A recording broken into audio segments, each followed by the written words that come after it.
আধুনিক ক্রিকেটের আঙিনায় জো রুট এক ধ্রুব তারা। ব্যাট হাতে মাঠে নামলেই যিনি রানের ফল্গু ধারা ছোটান। টেস্টে ইংল্যান্ডের ইতিহাসের সর্বকালের সেরা ব্যাটার হিসেবে নিজেকে অনেক আগেই প্রতিষ্ঠিত করেছেন। তবে বিশ্বমঞ্চে তার সামনে এখন কেবল একটাই পর্বত সমচূড়া, ক্রিকেটের ঈশ্বর সচিন রমেশ টেন্ডুলকার।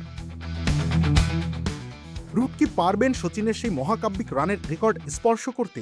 এতকাল এই মনস্তাত্ত্বিক প্রশ্নটি সুকৌশলে এড়িয়ে গেলেও অবশেষে নিজের নীরবতা ভাঙলেন রুট। আন্তর্জাতিক গণমাধ্যম দ্য অ্যাথলেটিকের মুখোমুখি হয়ে অকপটে স্বীকার করলেন তার মনের গহীনের কথা। সচিনের দীর্ঘস্থায়ী ও অতিমানবীয় ক্যারিয়ারের প্রতি রুটের মনে কাজ করে এক গভীর শ্রদ্ধাবোধ। তিনি বলেন, আমার পৃথিবীতে আসার আগেই ভদ্রলোকের টেস্ট ক্রিকেটে অভিষেক হয়ে গিয়েছিল। যখন আমার নিজের টেস্ট অভিষেক হলো, সেই ম্যাচেও তিনি 22 গজে বুক চিতিয়ে লড়ছিলেন। তিনি জানান, ক্রিকেট মাঠে সচিন টেন্ডুলকার যা অর্জন করেছেন তা এক কথায় অবিশ্বাস্য। এই কিংবদন্তির নামের পাশে কোনো আলোচনায় নিজের নাম আসাটাই তার জন্য পরম পাওয়া। সচিন টেস্ট ক্যারিয়ারের জবানিকা টেনেছিলেন 15,921 রান নিয়ে। বর্তমানে রুটের নামের পাশে রয়েছে 13,934 রানের কীর্তি।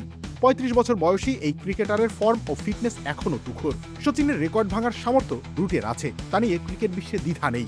তবে ভারতের এই সর্বকালের সেরা ব্যাটারকে টপকে যেতে যে হিমালয় সম একাগ্রতা প্রয়োজন তা ভালো করেই জানেন এই ইংলিশ তারকা।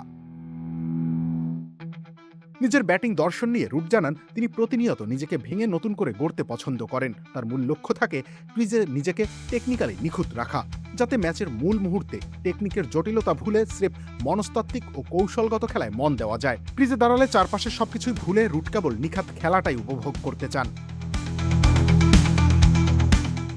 রবিউল ইসলাম রনি, খেলা ৭১।